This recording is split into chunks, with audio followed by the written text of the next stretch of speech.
रात के 12:30 हो चुके थे। पहाड़ी इलाकों में ठंडी हवा चल रही थी। चारों ओर सन्नाटा था। बस अड्डे पर सिर्फ एक पुरानी सी नीली बस खड़ी थी, जिसके ऊपर मोटे मोटे अक्षरों में लिखा था, Delhi night service, Kalpur route. Driver एक बूढ़ा आदमी था, सफ़ेद बाल, गहरी लाल आंखें और पीला चेहरा। वो धीरे धीरे सिगरेट पी रहा था और बार बार अंधेरे में झांक रहा था, जैसे किसी का इंतज़ार कर रहा हो। तुम भागते हुए पहुंचे, क्योंकि तुम्हारी पिछली बस छूट चुकी थी। ड्राइवर ने बस के दरवाजे पर झांका और बोला, देर हो गई, पर कोई बात नहीं, ये आखिरी बस है आज की। तुमने राहत की सांस ली और अंदर चले गए। बस में लगभग 10 यात्री थे, पर सब अजीब तरह से शांत बैठे थे। किसी के मोबाइल की लाइट नहीं, कोई फुसफुसाहट नहीं, बस इंजन की हल्की घरघराहट। तुम बीच वाली सीट पर बैठे। खिड़की के बाहर काला अंधेरा और हल्की धुंध थी। थोड़ी देर बाद तुम्हें महसूस हुआ कि बस के अंदर तापमान गिर रहा है। तुम्हारी सांसों से भाप निकलने लगी। अचानक पीछे की सीट से आवाज आई, किसी के हंसने की। तुमने पीछे देखा, वहां कोई नहीं था। सिर्फ एक टूटी हुई सीट हिल रही थी, जैसे कोई अभी अभी उठा हो। कुछ देर बाद सामने बैठी लाल साड़ी वाली औरत ने सिर घुमाकर तुम्हें देखा।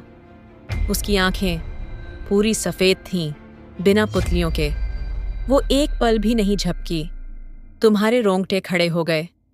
पास में बैठा एक बूढ़ा आदमी अखबार पढ़ रहा था, लेकिन जब बिजली की चमक पड़ी, तुमने देखा अखबार उल्टा था और उस पर साल लिखा था 1985। ड्राइवर बीच बीच में बुदबुदा रहा था, हर रात वही रास्ता, वही चेहरे, कोई नया जिंदा चाहिए।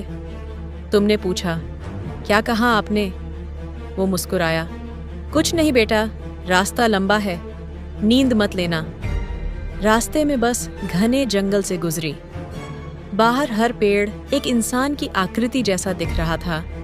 तभी अचानक बस का इंजन बंद हो गया। चारों तरफ घुप अंधेरा। सिर्फ लाल साड़ी वाली औरत के कानों के पास कोई फुसफुसा रहा था, वो जिंदा है, उसे मत छोड़ो। बस झटके से चालू हुई और आगे बढ़ी। अब तुम्हें साफ महसूस हो रहा था, हर पैसेंजर तुम्हें घूर रहा है। तुमने खिड़की से बाहर देखा और चौंक गए। बस बार बार उसी मोड़ से गुजर रही थी। एक ही पेड़, एक ही ढलान, एक ही टूटा हुआ बिजली का खंभा, जैसे बस एक गोल चक्कर में फंस गई हो। तुम चिल्लाए, ड्राइवर, ये बस घूम क्यों रही है? वो बोला, क्योंकि हम कहीं जा नहीं रहे, बस लौट रहे हैं, हर रात। अब तुम्हारे ठीक पीछे बैठी एक बूढ़ी औरत धीरे धीरे झुकी और तुम्हारे कान के पास बोली, बेटा, जब बस रुके तो उतर मत जाना, बाहर और भी बुरे हैं। और अगले ही पल वो गायब हो गई। उसकी जगह सिर्फ एक सड़ा हुआ कंबल था। तभी बच्चा जो खिड़की के पास बैठा था अचानक बोला, माँ, आज तो नया यात्री आया है ना? माँ बोली, हाँ बेटा, पर अब ये ज्यादा देर जिंदा नहीं रहेगा।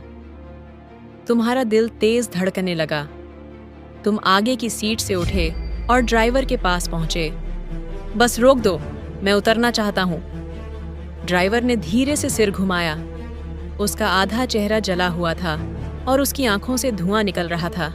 वो बोला, बस रुकती है बेटा, पर वापस नहीं जाती।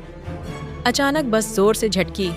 बाहर एक साइन बोर्ड दिखा, कालपुर, जनसंख्या 0। बस वहीं रुकी। दरवाज़ा अपने आप खुल गया। तुम डर के मारे भागे और बस से कूद गए। तुम ढलान से नीचे गिरे। जब ऊपर देखा, बस की सभी लाइटें एक एक करके बुझने लगीं। सिर्फ 2 लाल लाइट्स बचीं, जैसे 2 आंखें। बस धीरे धीरे धुंध में समा गई और गायब हो गई। अगली सुबह गांव वाले आए। सड़क पर सिर्फ टायर के निशान थे और कुछ जले हुए टिकटों के टुकड़े, जिन पर तारीख थी 12 साल पुरानी। कहते हैं, हर साल पूर्णिमा की रात वो बस दोबारा निकलती है।